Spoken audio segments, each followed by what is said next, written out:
again, everyone. We are going to start again our MLA for MedLead conference, Building Societal Resilience through Digital and Media Literacy for everyone.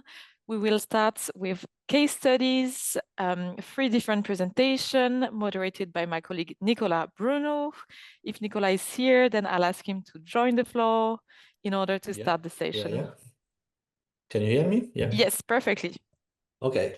Thanks, Chloe, and good morning. But I should say also good afternoon and good evening, because I see there are a lot of people that are connected from different time shifts. Thanks, everyone, for joining us today for this session. Here is how we do part 1. I am Nicola Bruno and from Data Ninja, and I'm director of Open the Box, that is a media, data, and AI literacy program that is involving thousands of educators in Italy and Europe. And I will be the moderator of this session. As said by Chloe, our conference this year is focused on building societal resilience through digital and media literacy. And this session is crucial because we move from the why to the how. We are looking at concrete case studies and practical applications that are expanding media literacy in different sectors. And we have 3 excellent speakers with us today. We will hear from all 3, one after the other, and then we will open the floor for a final discussion and a Q&A with you. We will go through 3 different pillars, being online, well-being, and rights online. For being online, our speaker will be Dr. Kari Kivinen. Kari is a Finnish educator. He is currently an education outreach expert at the EU IPO Observatory. He is a member of several EU-level expert groups, including the Commission and OECD AI Literacy Framework Expert Group. Then for well-being, we have Chiara Antonelli. Chiara is a project officer at the European Schoolnet. She's involved in the DigiWell project with the main task of conducting qualitative and quantitative research on digital well-being among children. And then we have Rights Online from Australia. Professor Michael Deswanny is a research leader at the Queensland University of Technology, heading the Creating Better Digital Future program and co-leading the program Connected Childhoods. His work focuses on digital media literacy, inclusion, and young people's online lives. Let's start with the first pillar, being online.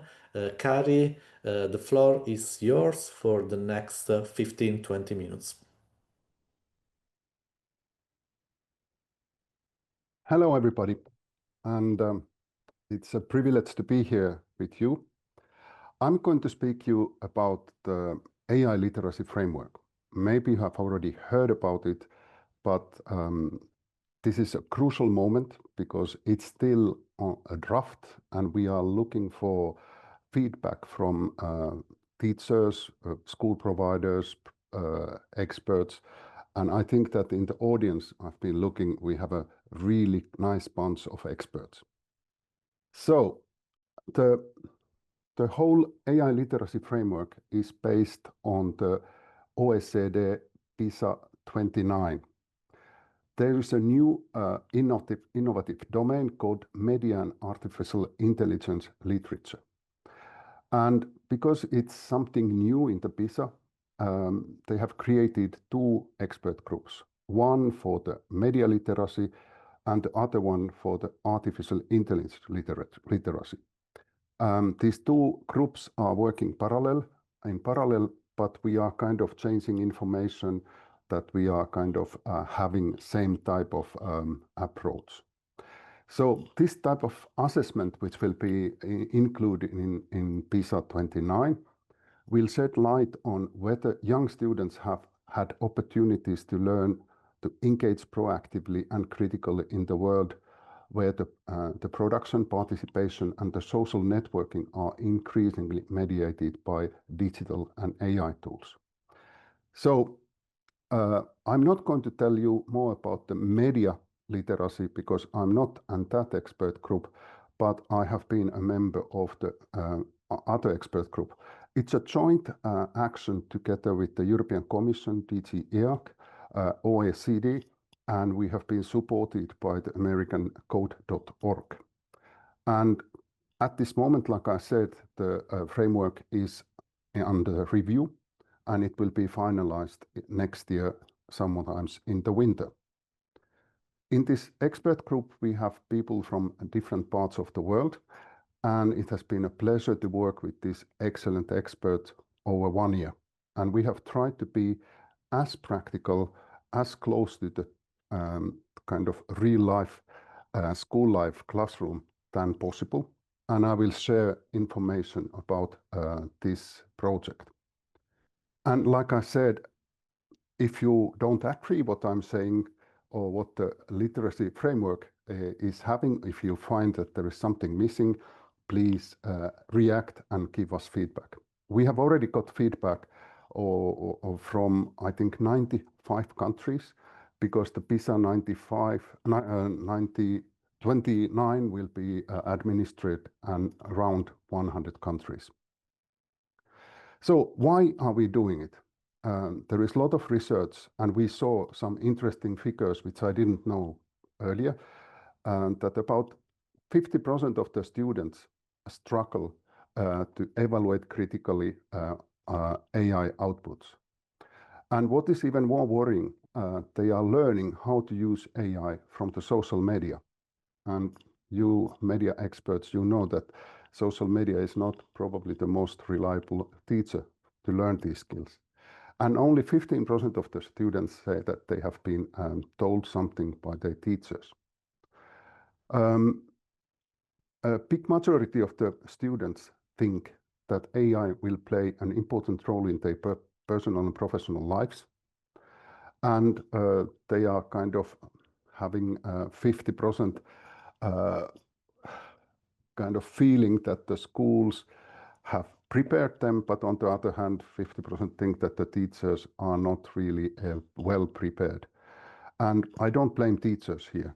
There is a total lack of professional, systematic teacher training on AI literacy at this moment. And this is one of the tasks of the expert group. We are trying to define what AI literacy means. So we are basing our work on DITCOMP.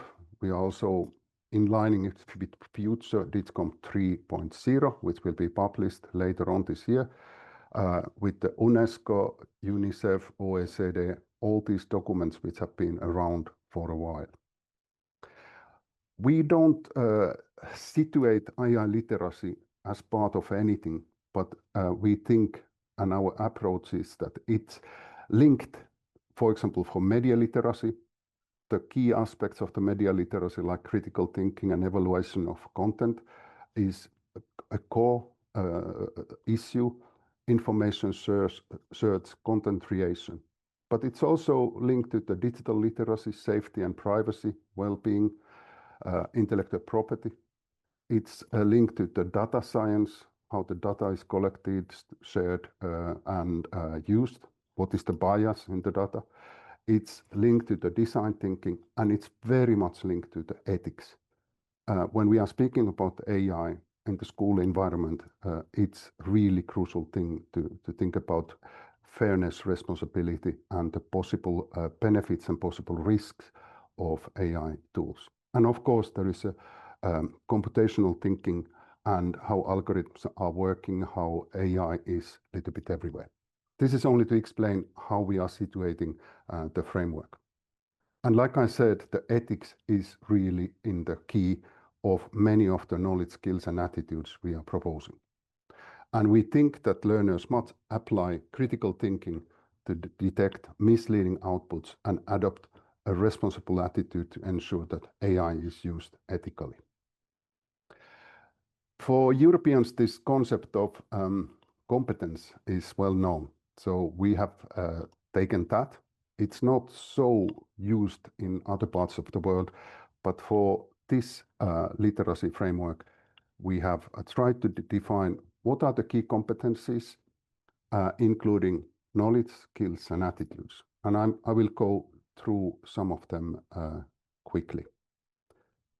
So the knowledge. What should students in the primary and secondary know about AI? And of course, we are not able to provide them all the technical information of the complicated and highly sophisticated AI tools, but there are some basic things we think are useful for everybody to know, and I will highlight some of them here. So the first thing is that AI is a kind of calculation tool which is counting statistical correlations. They are making data analysis, but it lacks completely human understanding. It's a kind of technical tool to create material, but the outputs, how they are used, if they are used, it's left to us as individuals. So the responsibility on the use of AI output, it's the AI tools don't have any moral, they don't have any ethics. They are calculating, they are giving every time a little bit different answer. They don't say what is true, what is fact. They are proposing something based on the calculation results. And this is important for everybody to understand, because then we are more in line to verify the outputs of the AI tools. Another kind of important knowledge is that AI system reflects the choices and context of us humans. So the large language models, which are, for example, generative AI tools are using, they are trained with the data created by humans, mainly humans.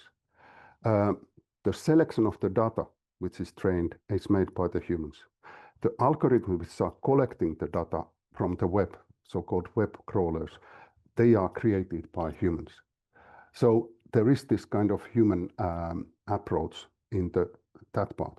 On the other hand, also the so-called filtering and pre-training of the AI models, which are done by millions of people, mainly in development countries, they are following orders, how to train the existing data, what to take away, what to leave. And we can see in the different AI tools differences.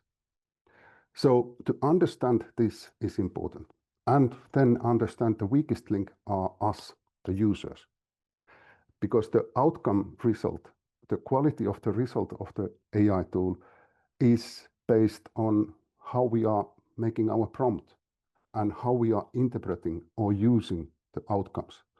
Are we iterating the answers and so on? So the last and most important weak link and human link is us, human beings. It's also important to realize that AI is reshaping work, human roles, and also education. And it's not really replacing teachers yet, or in the future, hopefully never, but it's refining how we are using our time, how we are looking for information, and how we are dealing with our students. And the real knowledge is to know how to work with AI, to select the right tools for right tasks, and understand that in some areas the AI is not at all the right tool. So the next one is to be aware that AI has huge capabilities, but it has also serious limitations. Like I already said, it lacks understanding, it's prone to the bias, it has a huge environmental cost, which is we are having more and more information of that, and it always needs human oversight, human verification, and human agency to finalize the resources. And the last one is that I'm so happy to live in Europe, where we have regulations, where we are fighting against, as an EU, with AI Act, with the Digital Service Act, and many other kind of directives against the most powerful, most rich organizations on the world who would like to use our data. So it's important to be involved and understand how things are working. And to ensure that AI serves society responsibly, we must continuously evaluate its effects and establish clear accountability structures and increase regulation to protect human beings and especially children. The key skills are, according to this framework, how does AI affect me and other people? AI is everywhere. If you are using Netflix, the recommendation, if you are using YouTube, if you are using search engines, have you noticed that when you are doing a Google search, you get an AI answer, which sometimes is totally wrong as a summary? And AI is in the cars, in the home electronics, it's in the Snapchat, it's in the chat box, and it's important to young people to realize when I'm dealing with real people, when I'm dealing with AI or chatbots. How can I tell that if the use of AI is worth time spent? Because AI is good in some things and is less good in other things. And this difference, it's better to have this kind of understanding. How can I frame a problem so that AI can help to solve it? As AI is very strong in data analysis, in computational things, maybe in translations or something like that, and it's less good in other areas. And how I can use the AI in the right places and not use it on trying to solve tasks which are better solved by us humans. And this, how can I create with AI in an ethical way? We are here in the EUIPO, we are working a lot with the AI link problems in input and output of the copyright violations on all the end, but that's another story. The evaluation of AI outputs, it's a really important skill. And the last one, how can we use AI in a transparent way? How can we create in the classroom a kind of atmosphere where the students can say, without being feared to be mocked or punished, that yes, I have used AI in this part, but I've improved the results by doing this. How we can explain in a transparent way that we are using AI. In order to save time, I'm jumping the attitudes, which are responsible, curious, innovative, adaptable, or empathetic. And I go straight away to our competencies. So we have created these real-life situations which might concern teachers and students in the school. And the competencies are a mixture of knowledge, skills, and attitudes. And we have always added a kind of examples, which we have taken from the real life in the real classrooms, on what this means in practice and what could be done in the primary and what could be done in the secondary school. And the competencies we have created 22, and we are working on them based on the feedback we have received and we will receive from you too. And we have 4 categories: engaging with AI, creating with AI, designing AI, and managing AI. So the learning scenarios we are proposing, we will develop them based on the feedback, but our idea is that our framework is something which is totally understandable for teachers, and that they can kind of see what is meant behind the words. There are a lot of AI frameworks or recommendations which are quite theoretical, and we want to be practical. And if you have good examples, please share it to us. So the definition of AI literacy is developing all the time, and according to our approach, the AI literacy means knowledge, skills, and attitudes which enable learners to engage, create, manage, design AI, while critically evaluating its benefits, risks, and ethical implications. And like I said, please provide feedback. You can you can give it through this QR code or from the site, and we would be really pleased. We will work with the feedback all the autumn, and we hope that we are finalizing the final version in, let's say, winter 26. Thank you very much for listening. Thanks a lot, Kari.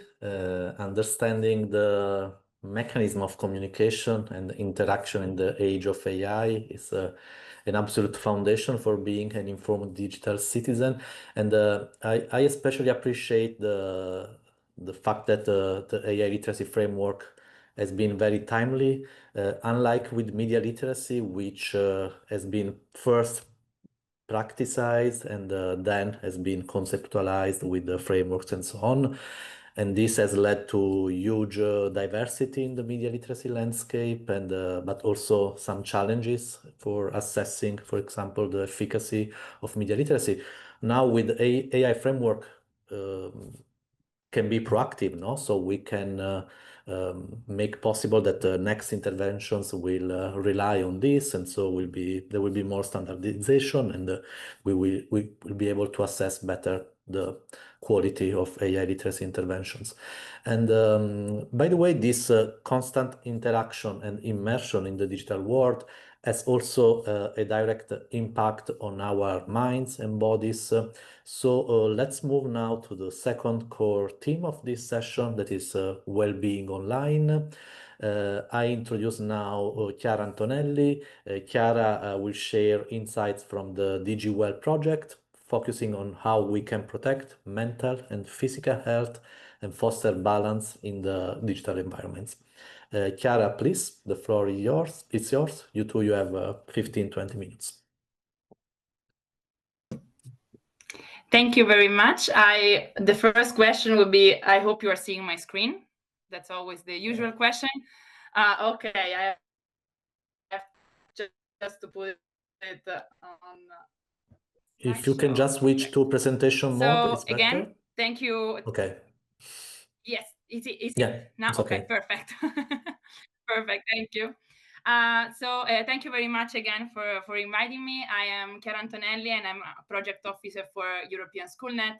And today, as Nicola was mentioning, I will be talking about DigiWell, so our project from European Schoolnet. And I will be showing to you about how we did it with digital well-being. So first of all, DigiWell is a 24-month project co-funded by the European Union, and it started in January 2025, so we are still in our first year. So the purpose of our DigiWell project is to explore and foster a whole school approach to well-being in the digital world, by building also from the understanding of needs from school pupils and school professionals. By doing this, we also hope to develop a set of self-assessment, capacity building, and outreach tools. As you may have understood, the target is the whole school community, starting from the school pupils to the school professionals and the wider range of school officers. We are not doing this alone.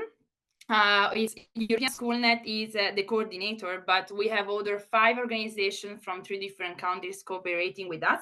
And they are from Serbia, 1 organization from Serbia, the other 2 from Slovenia, and then we have other 2 organizations from Portugal. So the aim of DigiWell is to find a whole school approach to well-being in the digital world. And how are we going to do it? Hopefully with this project. So with this project, we want to provide a platform for exchange on well-being in a digital world. We also aim at developing a self-assessment tool for schools on digital well-being. I will be discussing this a little later. We aim to offer training, guidance, and easy-to-use materials that we are going to produce. And then we aim to explore innovative models to involve a wider range of stakeholders in a whole school approach with digital well-being. So how are we going to do that? The DigiWell project is mainly comprised of 5 main outputs. we have the first output that we are working at the moment, and it's almost finalized, is the scoping report. The scoping report is the base, is the foundation of all the next outputs that we are going to produce. So it's the foundation of the self-assessment tool, the European massive online open course, the training, outreach, and dissemination, and then the guidelines and recommendations. So everything that we are building now in the scoping report will fed also all the other 4 outputs that we are building for the DigiWorld project. For this reason, I will be talking a little bit about how we did it with the scoping report, what is inside the scoping report, and the methodology of it. So the scoping report, first of all, it's built in mainly 2 sections.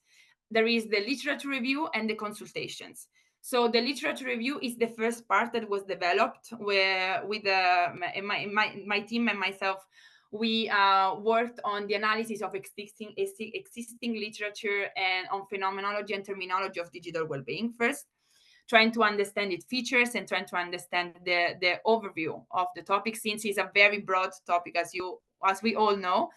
So we try to dive into that. We try to understand its definitions, the many definitions that are around there, but also trying to really understand what we could use for digital well-being in our project. So we, through academic research and literature review, we built the first foundation for our scoping report. Then, after we did an initial literature review, we also proceed with consultations. So this is the more qualitative part of the of our scoping report. So we carried out, together with our partners, a series of online and on-site consultation with the whole school community. So we did consultation with the school pupils, and we did consultation with the school professionals separately. The consultation have been carried out at European wide, so with young people from all over Europe, but also especially in the partner countries. So our partners carried out consultations with in their countries, so in Portugal, Serbia, and Slovenia. But what we did is to build our scoping report, we used an initial methodology. So what we did was, based on the literature review, based on what we were researching on the topic of digital well-being, we tried to build a script, a tailored script and framework for the consultations. So based on this, we created with our project partners a common framework to address the digital well-being in schools with the same framework. So to gather data that would be aligned and would be comparable. So what we did is the consultation were held online and offline in the school environment, and we built 2 different sets of questions for the 2 different targets. So we did tailored open-ended questions that could be used in the consultations. So in both cluster of questions, we have 5 main areas that were being tackled. Of course, this was a common framework, but each partner was independently carrying out questions and everything. But we provided the framework in general to help us drive the conversation in a specific direction. So, for example, for the school pupils, the main areas were digital use and habits, awareness and understanding, challenges, risks and opportunities, support and resources, and suggestions and potential solutions. For what concerned the school professionals, it changed a little bit because we wanted to adapt it on the needs and of the school professionals. So we wanted to understand their current practices, the challenges they are facing on dealing with digital well-being in the classrooms, the needs and the support they need to address this topic, and impact of digital well-being classes, and then suggestion and potential solution. So only the last point was aligned with both groups. And after we carried out those consultations, now it was actually lately in the last few months that we started to analyze the outcomes. We started to analyze all the data that we gathered from the consultations. So those that I'm showing to you now, they are very raw data. They are not out yet because the scoping report will be published at the beginning of 2026. So it's not out yet. I'm just giving a glimpse of what could be there. This is a very small nutshell of what is inside the scope report. So hopefully when we will be out, I will send the link to Chloe, and then maybe Chloe can disseminate it if you want to read about it, of course. So coming back to the outcomes of the consultations, we focused on mainly 4 areas. So first of all, we focused on the definition of digital well-being. I think we all know that there are many different definitions of digital well-being out there, but what we wanted to do with the consultations was not to see if participants knew the definition of digital well-being, but knowing the features of digital well-being, knowing what it is, like what they associate with the term digital well-being.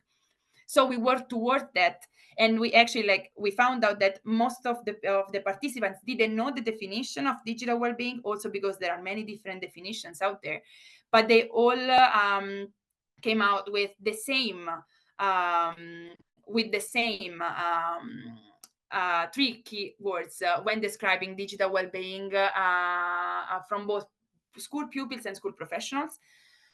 So the 3 keywords are safety, responsibility, and balance. Safety, the safety was a very common keyword between school pupils and school professionals, meaning that the state of well-being can be reached, especially online, when young people are safe navigating the online world. At the same time, responsibility was also another keyword that was addressed, and it's also giving the agency to young people to understand that they need the tool to address issues when navigating the online world. So they also take the ownership, the agency, to tackle the risks that might encounter in the digital environment, so to guarantee a good state of well-being.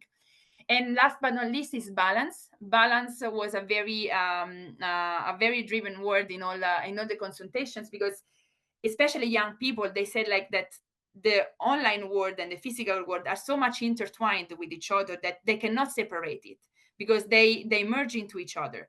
So it is important that with this merging, there is a balance between the two. And when one word overcomes to the other, there might be some risk there. So that's the first area that we tackled. Then there are the risks and opportunities. So risks and opportunities, these outcomes mostly come from the youth. So, for example, when we are talking about the opportunities of the digital environment, and what does it mean? Like how the young people feel well when online? It's like the fact that they can connect with young people, they can connect with their friends and their peers. But it's not only connection that they valued, it was also the exploration of identity. The idea like they can entertain themselves while being online, and also they can gather information, get new hobbies, new ideas. So the part of creativity as well as not only the connection, it was very much important for the young people.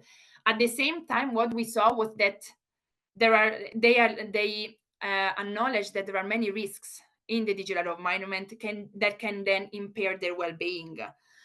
For example, like one of the main risks that the young people brought up was the feeling of tiredness, the distraction. They feel like emotionally drained after spending long periods online. At the same time, they also tackled the topic of screen time, which was one of the main topics that was important for both school professionals and youth. The school professionals always highlighted the fact that the excessive screen time can be an issue, and of course the young people agreed with that. But there was also the point that it depends of what kind of screen time we are talking about. So if it's the quality of the screen time was also a very important topic that was brought up. So After discussing this, the young people and also the school teachers understood there are three main risks that can impair the well-being of young people, especially in the digital environment, which is the cyberbullying, the exposure to harmful content, and then the addictive features on social media platforms that are strictly connected to also the conversation on screen time. After this, I move on to the next 2 points, to the needs and strategies. Those two areas of outcomes are mostly from the school professionals. So after understanding like what are the risks and opportunities and the definition of digital well-being, with the teachers, we wanted to understand what can be done to address the topic of digital well-being. So at first, we wanted to understand the needs. So the first issue that teachers mentioned us was the lack of structural support, the limited access to relevant resources, and also the lack of dedicated time within interprofessional routine to address the digital well-being, especially with the school pupils and in their classrooms. So what are their needs? They need structured trainings, mentoring programs, and peer education models. At the same time, it's not only the school environment, the school efforts should only involve the parents. The teachers and the educators strive also for parents' engagement, because when they will, if they address the issue or the topic of digital well-being in schools, and then they do their job in the school, when the young people come back home, they might have the parents that do not do not protect, let's say, and empower the young people on that. So there is also the need to engage the parents on the topic of digital well-being, so that to support the work of the teachers and educators on this topic. So what are the strategies that the teachers and educators came up during the consultations? The first and foremost is building a comprehensive policy framework and approach on digital safety, a framework that it envisions the whole school approach that the DigiWell project is aiming at. So that would be the first step, but then within the comprehensive policy framework, there would be also direction on trainings for teachers and educators that should be practical, continuous, embedded within the school context, but also with a pedagogical view, like with a pedagogical attention to the trainings, and especially to the target of the teachers as well, because each students, each school pupil, each group of school pupil might need a different tailored support on digital well-being. But it is not only trainings that were mentioned, there were also mentioned peer and cross-generational mentoring. And that's on the cross-generational mentoring that I wanted to focus a bit, because this is where both school pupils and school educators and teachers merged, because both sides want to co-create together measures, trainings, and mentoring programs to support each other on and training each other on digital well-being.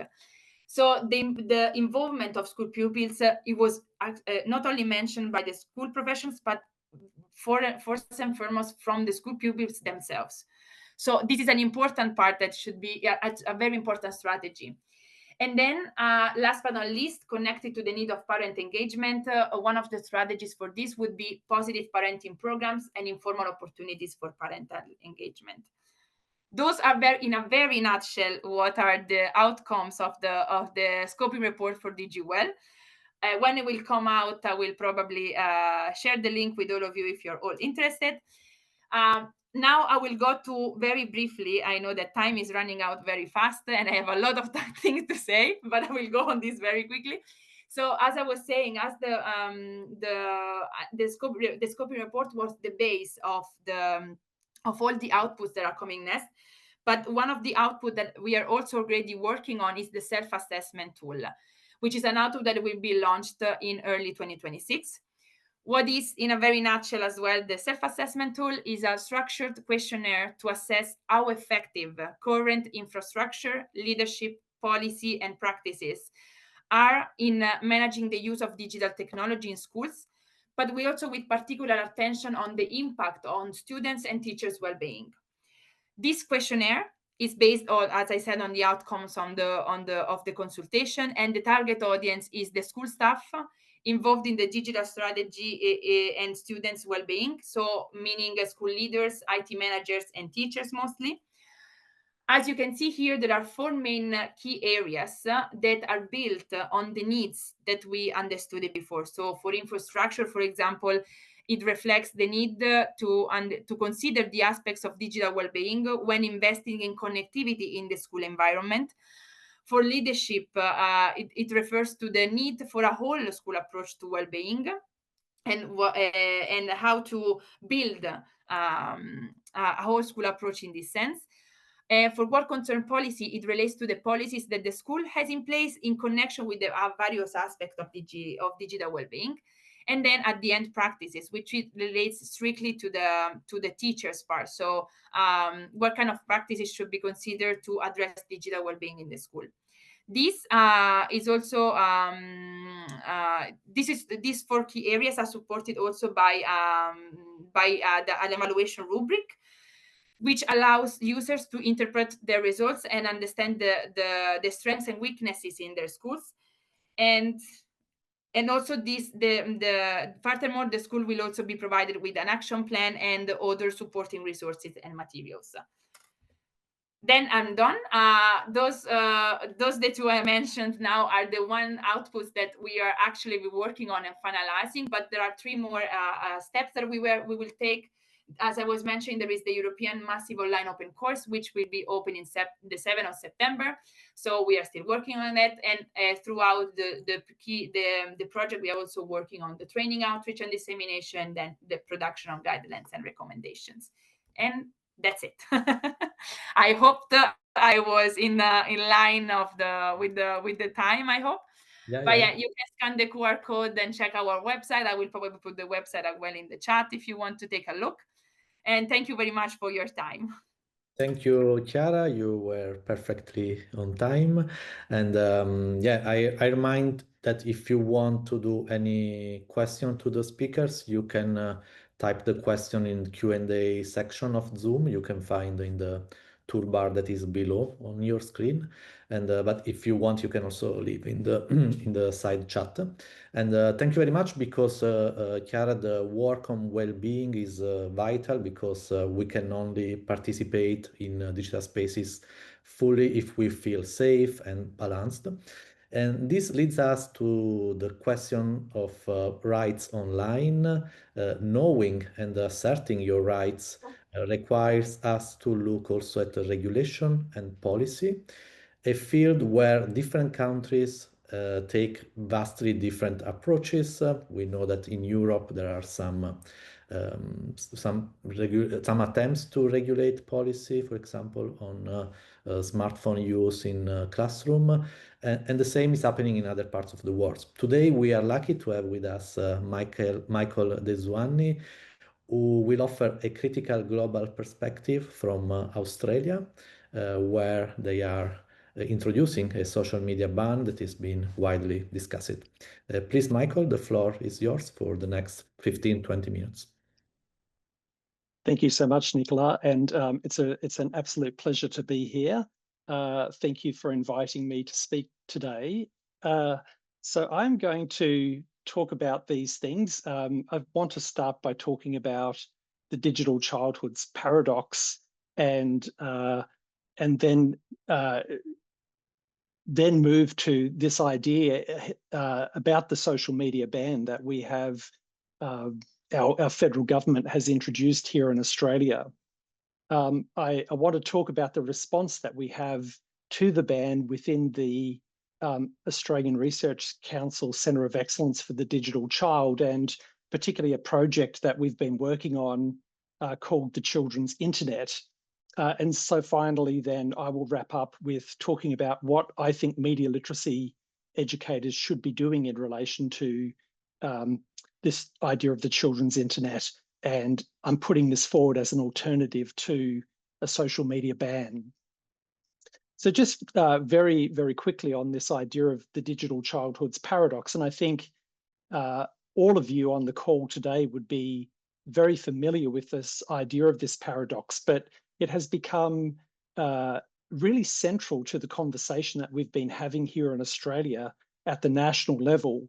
And that is this kind of paradox around the fact that today's children and young people are required to be digital citizens and will need digital skills for their futures. And so from this perspective, there's a lot of hype about technology.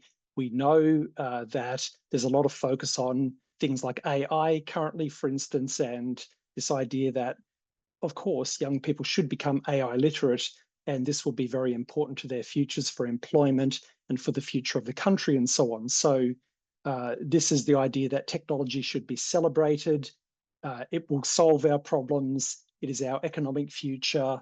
And it's here whether we like it or not.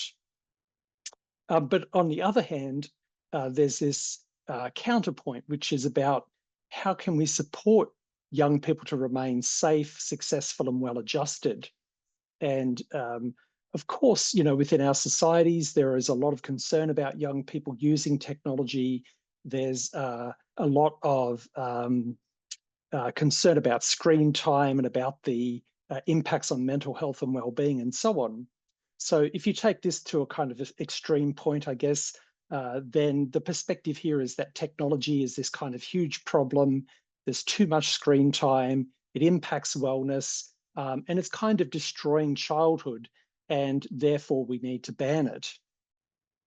So here at least in my country, we land in this place where our federal government has decided that we should have a social media ban for under 16s.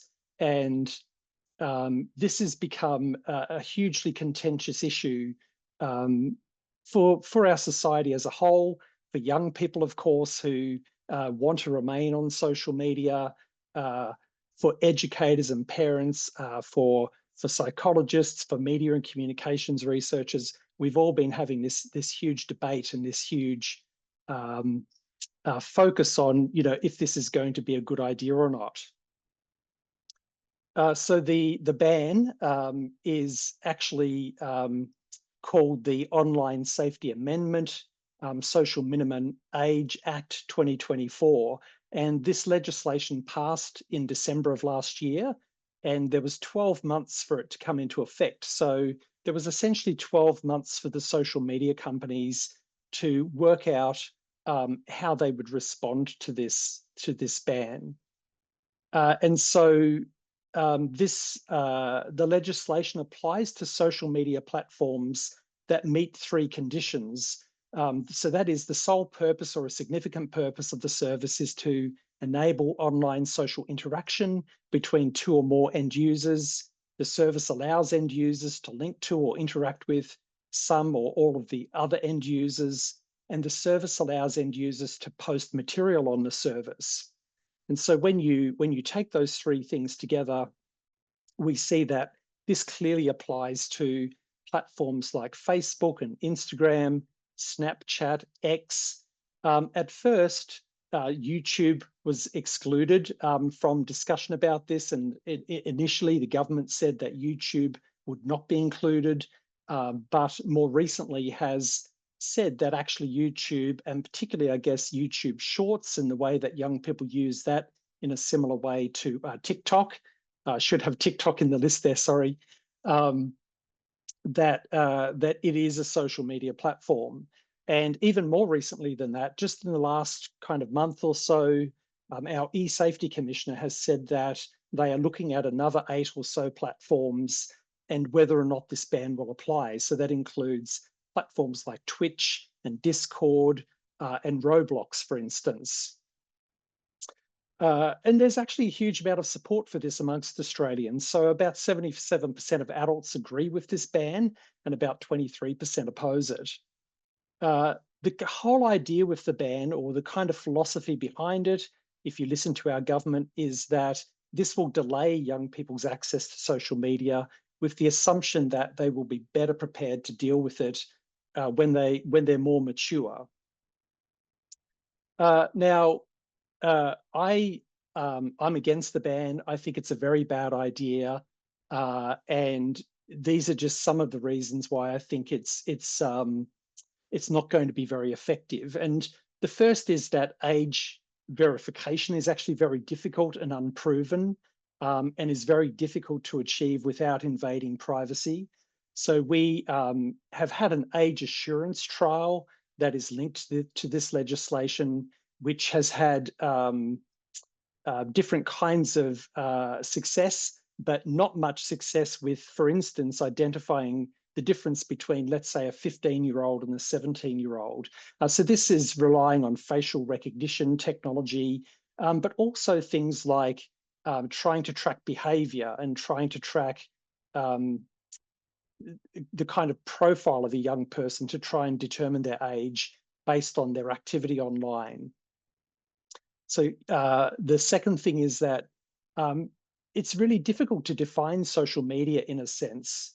And we've seen that as this legislation has been talked about more and more, that it's become less and less clear which platforms will be included. So we might ask questions like, is Roblox a social media platform? Or in fact, is Minecraft social in ways that would lead it to being a social media platform? We know that young people who rely on social media may be cut off from their support networks, and that would be highly problematic. There are particular young people who are quite vulnerable to not being able to find their communities locally in their local circumstances, who may need those connections online.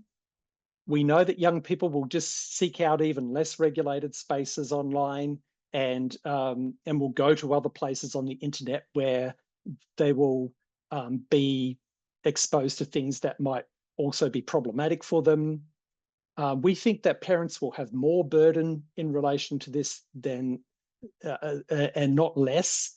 And ultimately, in a sense, the ban doesn't actually require social media companies to make improvements. It just really says that you can't have under 16s on your platform, but it doesn't actually, force the companies to improve the quality of what they're offering to people.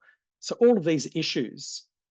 I've been working within the ARC Centre of Excellence for the Digital Child, which is a large national research centre headquartered at my university at QUT in Brisbane. It involves several universities from around the country with over 150 researchers. And we focus on healthy, educated and connected childhoods. And I'd encourage you to go to the website and check out all of the stuff we're offering there. So within the centre, I've been working on this project called the Children's Internet. And this I see as very much a kind of alternative to the ban. We have been working on this project well before the ban was introduced, and we think that it's a more sensible way forward. So it's inspired actually by the idea of children's television, and we know in the past that we have thought about children's television in particular ways in terms of the quality of what we produce for children to watch, in terms of regulation and policy, in terms of the development of audiences for children's television. And so although we know that the internet is very different to television, nonetheless, we feel that there are ways that you can apply a kind of similar sensibility to the internet. So it aims to get beyond this kind of paradox, which ultimately places us between a rock and a hard place. If we just celebrate technology or just kind of condemn it and ban it, we're left nowhere. And so we need to find ways to move forward. Right, so you can read more about the Children's Internet Project through these documents. We have a large report called A Manifesto for a Better Children's Internet, which outlines the whole project in detail. We have this shorter document called Principles for a Better Children's Internet, which just puts forward 17 principles that we think could be acted upon to make the internet a better place for children and young people. So when we're talking about the internet and the idea of the children's internet, we're not talking about a walled garden or a special space online for children. We're talking about using it as a metaphor for all of the connected digital experiences that children have, whether that's digitized television that they're accessing on a range of different kinds of devices, through to now interaction with AI chatbots.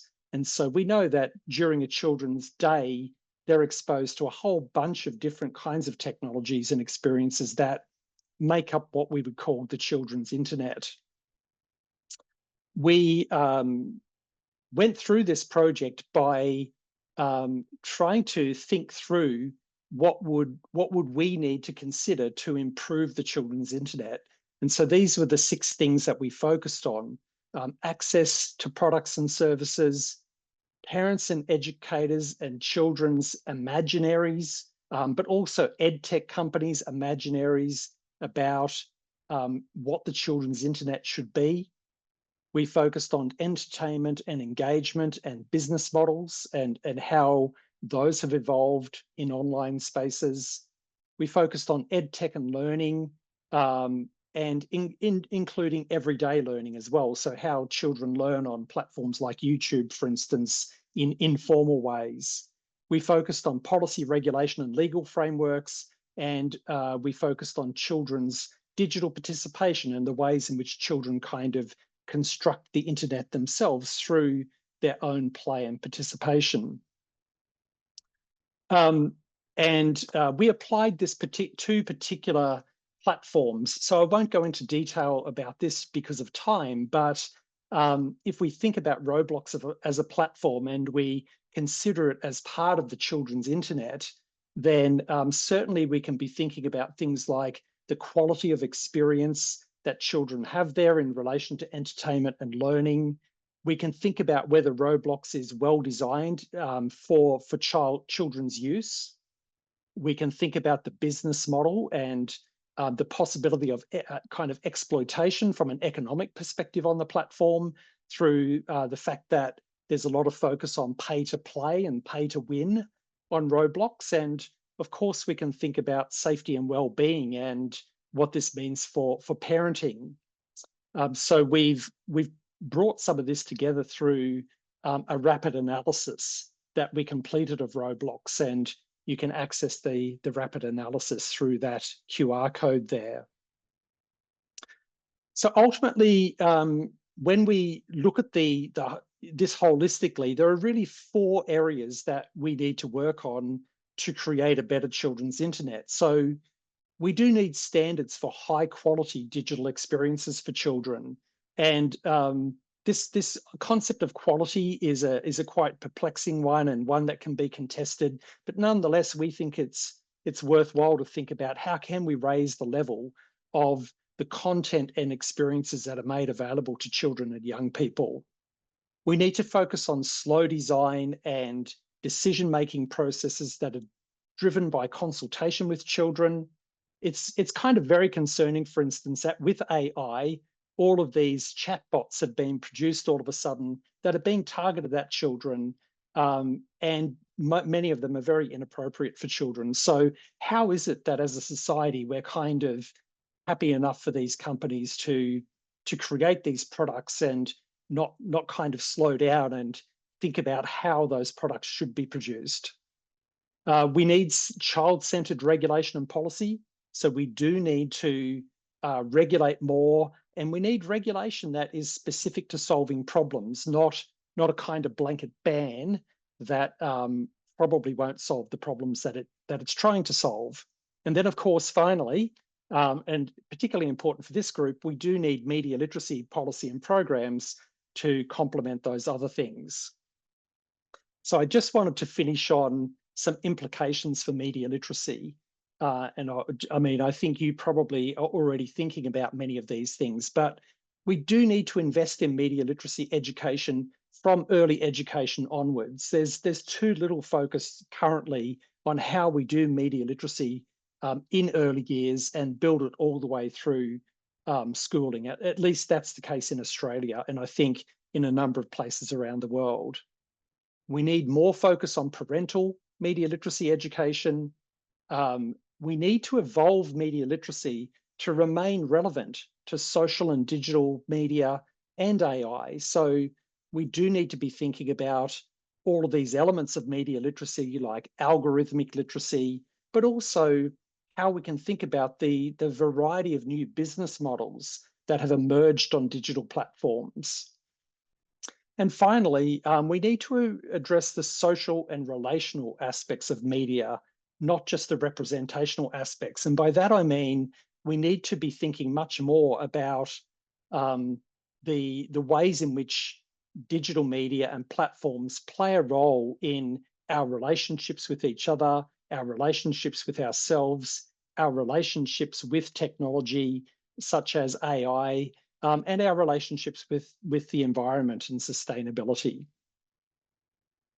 Okay, so that's me, and thank you for the opportunity, and I'm very happy to answer any questions, and please feel free to email me if you would like to follow up at all as well.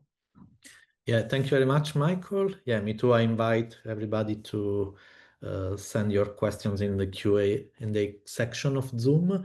And thank you very much for this look at the policy challenges, but also how we can shift the debate from censorship, from control to improvement. So how we can make together a better internet. Today we have heard three diverse but interconnected approaches to building resilience. Kari on AI frameworks, Chiara on individual health and the need of an holistic approach, and Michael on regulation and rights. And I see now some interesting questions coming from the audience, so I will start to share with you, with the speakers. And maybe I start with Kari. We have two questions, but I will try to make just one question for you and see if you can reply. The first one is about, it's very interesting, it's about how projective is the AI literacy framework, because AI is developing rapidly. We have seen huge jumps in the past 2 years. And so since you are looking to assess these skills by 2029, starting from 2029, are you anticipating any further developments and their impact in it? And this was from Dejan Siptar. And then we have another question from Andy.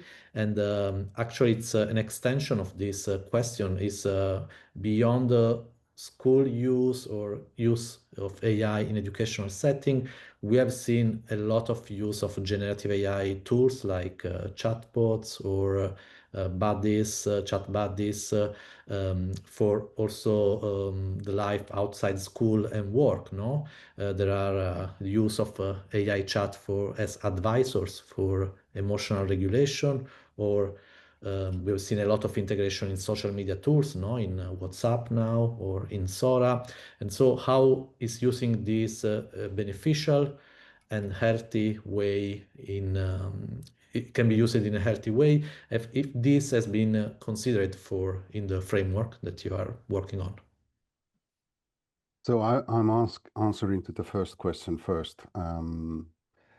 Indeed, when we started about 1 year ago with the expert group, mainly the biggest problem was that how to find the kind of solid and sustainable knowledge, skills, and attitudes which can be valid in 2029 or beyond.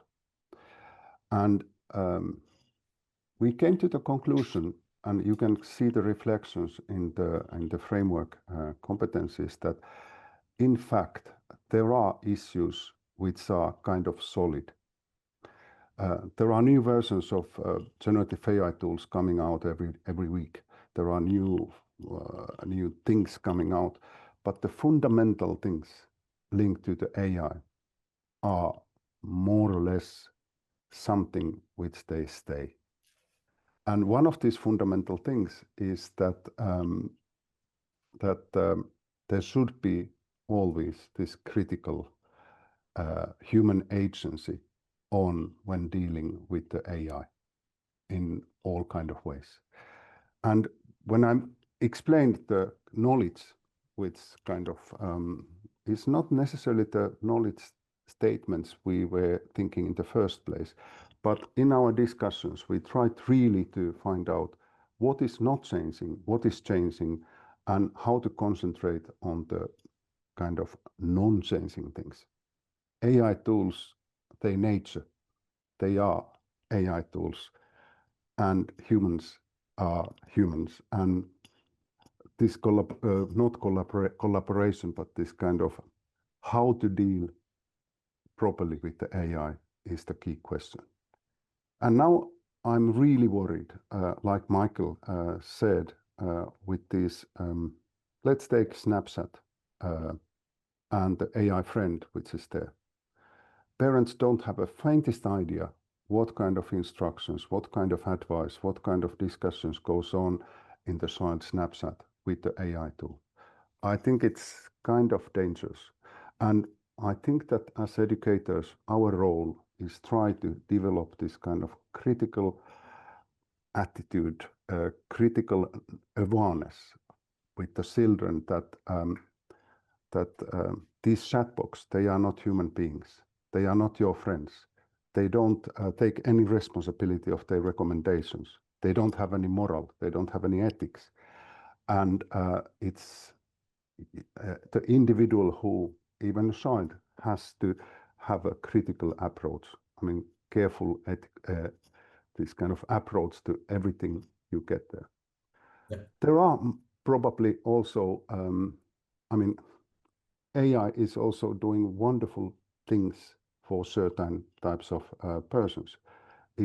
For lonely people, it can be kind of discussion friend, and we need much more research on this. It's so fastly evolving area that it would be really good to have more kind of real outcomes of research on how they are affecting the psychology of the child. So I don't know if I answered, but with the feedback we have got to the AI framework, I mean, this human agency and this kind of how to deal with this kind of AI friends or AI chatbots, which are, it's something we have to look a little bit more closely. Yeah. Thank you, Kari. And for sure, we need to go beyond schools or the educational sector. And as said by Michael and Chiara, we need to involve also the other educators, especially the parents, I see as crucial, for example, when we talk about these AI friends or chatbots that are more in the daily life of young and children. And on this, we have a question for Chiara from Tania Villanueva. Tania is asking, when you mentioned school pupils, which range of schools did you evaluate? Is there any correlation that you can find between the different school levels, or? Yeah, so there was an age range that we gave to the partners and for ourselves for the consultation with school pupils, and it was between 11 and 16, to not to go too higher, because then like older young people, like their awareness increases. But within this age range, what we found in the consultation, there was already a separation within the same age range. With, for example, younger people were less aware of the risks and especially on the consequences of on their well-being of the when being in the digital environment. So they were less aware of those risks and the consequences of it, while all the pupils were more aware of it. Like they knew how the digital habits affects their well-being, and they recognized the signs of it. So for example, when I was mentioning before, like the feeling of being tired, the feeling of emotionally drained, this came mostly from the older pupils who were able to assess themselves and understanding their situation while being online. But what also was very crucial for us was the fact that we kind of asked the same question to the teachers and educators, And there is this discrepancy between school pupils and the teachers and educators, where they're like, they are more strict on saying young people don't understand. Like they are more they mention that the young people consume more passively the digital environment. They are not aware of the risks. They might not think that they have the tools to protect their well-being. But I think this discrepancy is also one thing that we should be aware of, because if teachers or parents don't give the tools to the young people to be aware of their time online and be aware of what they do online, of course the young people do not know how to protect themselves and do not recognize the sign. So it's kind of like a cycle, you know, like they don't know what they're doing online, but at the same time someone needs to teach them on how to stay online, but most importantly how to guarantee their well-being online. So it's a very cycle that we found out with this by going on with this research. So yeah, this is one of the outcomes that I hope it answers Tanya's question. But yeah, that was a very important outcome for us. Thank you, Chiara. I have now a question for Michael. What's the reaction of the Australian government to your research and views? Were you able to have any impact on the forthcoming law or not? Well, unfortunately, no. The government did purport to do some kind of consultation with researchers, but really did not listen to our perspectives. And so there was an open letter that was signed by over 100 prominent researchers in Australia and actually from people around the world as well, who said that the idea of this ban was ill-conceived and should be thought about more before it was brought into law. But unfortunately, the government did just push the legislation through. The other thing that happened was that the government was clearly very influenced by the work of theorists like Jonathan Haidt from the United States. And I'm not sure if you know Jonathan Haidt's book called The Anxious Generation, which is very much kind of arguing that the rise of the smartphone relates to a rise in anxiety and mental health issues amongst young people. And that work has been contested quite seriously by many researchers around the world. But the government brought Jonathan Haidt out to Australia to speak to policymakers, to speak at a big event and that kind of thing, but didn't invite any of us local researchers to speak kind of in the same way. So it was very disappointing in that way. Yeah, this is cherry picking, you select the Yeah. research that you want to go with your legislation. I have another question for Kari. It's about the framework. Nina is asking if you or the OECD or the Commission is working also on frameworks for preventing fake news or media propaganda. And I think that the OECD and the Commission, they are working also on a media literacy framework, correct? That should be Yes. out. So what is happening is that as a part of Digital Education Action Plan, there are plenty of different types of projects and updates of the existing documents going on. And I have been involved together with Sally, who is here in the meeting, in the tackling disinformation and promoting digital literacy steering committee. We have made guidelines for teachers, which are probably going to be published in the, let's say, in 2 months, before Christmas or in January. And they are having special parts on how teachers can practically help students to tackle disinformation, tackle AI created voice, image or video fakes, etc. So it's on the way, and maybe Sally, you have a better time time information on when it's going to be published? Sadly not, Carrie, no, but hopefully after Christmas. Okay, yeah, but it's coming, and it will Okay. be translated to all the European languages, and this time it includes also practical hints for teachers, lesson plans, and things to consider what to do in the classroom context to raise the discussion on these issues. Yeah. Okay, thank you, Kari. We have in the other 3 questions that are more related to the availability of research on the topics you discussed today. So for Chiara, about the cross-generational discussion, for George on the design and the decision-making with children, while for Kari, for doing research on AI literacy from Philippines. Maybe you can reply to these questions in the Q&A tab that you can see on Zoom. And because now we are, time is up, and I want to thank our 3 speakers, Kari, Chiara, and Michael. Thanks for providing us with practical and actionable insights on how we can build resilience through being online, well-being online, and rights online.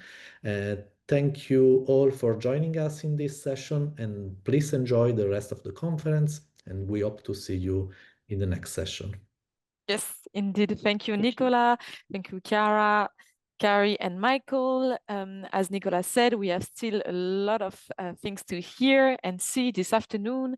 We have now a lunch break, so we will be all go and take our little lunch for an hour, and we will be back at 1:30 CEST sharp on time with the rest of the program. So thank you all, and see you in about an hour.